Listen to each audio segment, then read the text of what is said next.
বাংলাদেশ ও ভারতের মধ্যে বর্তমানে সম্পর্কের যে টানাপোড়েন চলছে এর কারণে বাণিজ্যে কোনো প্রভাব পড়বে না বলে জানিয়েছে অন্তর্বর্তী সরকারের অর্থ ও বাণিজ্য উপদেষ্টা ডক্টর সালেউদ্দিন আহমেদ।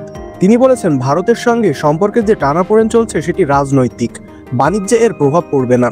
বুধবার দুপুরে সচিবালয়ে সরকারি ক্রয় সংক্রান্ত উপদেষ্টা পরিষদ কমিটির বৈঠক শেষে সাংবাদিকদের একথা বলেন তিনি বলেন, ব্যবসায়ীরা যারা পণ্য বিক্রি করে তারা রাজনীতিবিদদের বক্তব্যে বিভ্রান্ত হয় না, তারা পণ্য বেচেন। যেখান থেকে বাংলাদেশ কম দামে পণ্য পাবে সেখান থেকেই কিনবে। রমজানে পণ্যের সংকট হবে না জানিয়ে অর্থ উপদেষ্টা বলেন, ভারত, মিয়ানমার ও ভিয়েতনামের কাছ থেকে চাল আমদানি করা হচ্ছে। বিশ্ববাজারে সয়াবিনের দাম অনেক বেড়ে গেছে, যে কারণে বাজারে কিছুটা সংকট চলছে। অর্থ উপদেষ্টা বলেন, জিনিসপত্রের দাম কমানোর ক্ষেত্রে রাজনৈতিক চাঁদাবাজির প্রভাব পড়ে, এজন্য সিন্ডিকেট বন্ধ করা গেলেও চাঁদাবাজি বন্ধ করা যাচ্ছে না। রমজানের জন্য খেজুর, তেল, মসুর ডাল আমদানি করা হচ্ছে জানিয়ে তিনি বলেন, এসব পণ্যের ভ্যাট কমানো হচ্ছে। এই প্রভাব জিনিসপত্রের দামের উপর পড়বে।